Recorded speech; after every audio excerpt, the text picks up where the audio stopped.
Oh oui, la vie est difficile, n'est-ce pas? On a beaucoup de problèmes, beaucoup de tribulations. Et parfois, on a envie de tout abandonner.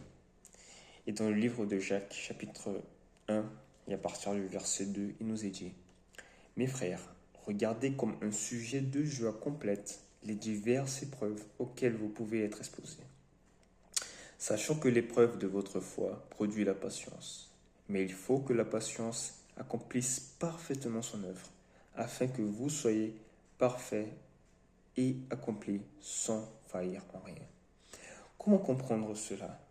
Que vous puissiez avoir comme sujet de prendre de joie complète les souffrances, les tribulations, les problèmes divers, les diverses épreuves auxquelles on passe dans cette vie.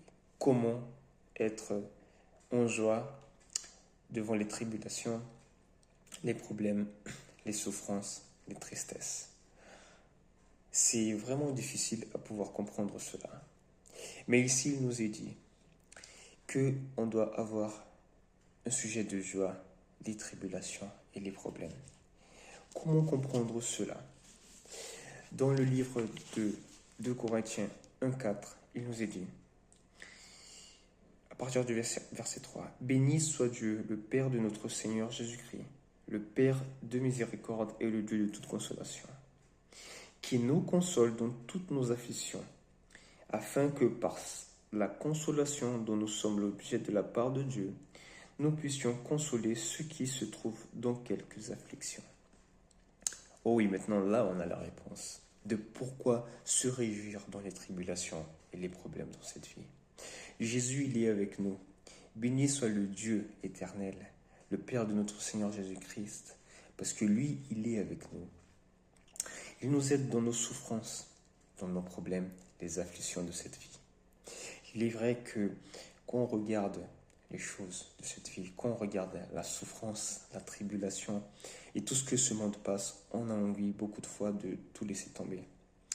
Mais ici, il nous est dit, il nous console dans nos afflictions, afin que par la consolation dont nous sommes l'objet de la part de Dieu, nous puissions consoler ceux qui se trouvent dans quelques afflictions. Ça veut dire que, au même temps qu'on est dans les afflictions, dans les problèmes de cette vie, on est consolé par Dieu pour qu'on puisse donner aussi on puisse être l'objet de consolation dans la vie d'autres personnes qui sont en train de passer des souffrances, des problèmes. Le secret de tout ça, c'est d'avoir Jésus, d'avoir Dieu dans notre vie. Si on se rapproche de Dieu, c'est sûr et certain que toutes les afflictions de notre vie auront à la fin de tout ça, par la foi en Jésus-Christ, une espérance. Ça sera un sujet de joie parce qu'on sait que tous ces problèmes et toutes ces afflictions auront une fin. Parce que la foi qui nous pousse envers Dieu, qui nous pousse à croire que Dieu il est avec nous et que Dieu il va nous consoler et que Dieu il va nous aider à surpasser les moments compliqués de notre vie. Je sais que aujourd'hui, tu peux être dans une situation très compliquée.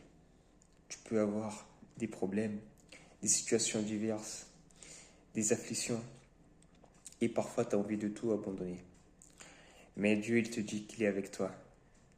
Dieu, il te dit qu'il te donne la force et la foi pour pouvoir suivre, pour pouvoir marcher, pour pouvoir continuer ta vie.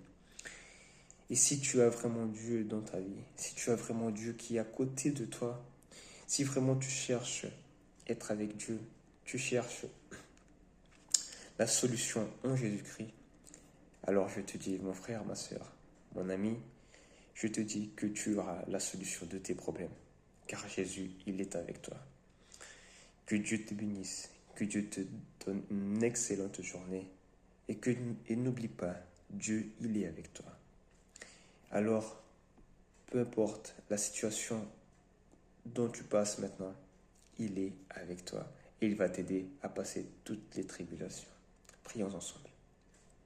Seigneur notre Dieu, merci pour ta parole qui nous enseigne que À travers toutes les tribulations et les problèmes de cette vie, on doit se réjouir dans la foi en Jésus-Christ. On doit se réjouir dans les problèmes. C'est difficile à comprendre, oui, mais on a la réponse finale qui nous dit que tu es avec nous. Tu es avec chacun de nous dans nos problèmes et nos tribulations et tu nous donnes l'espoir que tout va bien se passer, qu'à la fin de tout, les problèmes seront résolus en Jésus-Christ. Nous te prions et te remercions au nom de Jésus, ton Fils et notre Sauveur. Amen.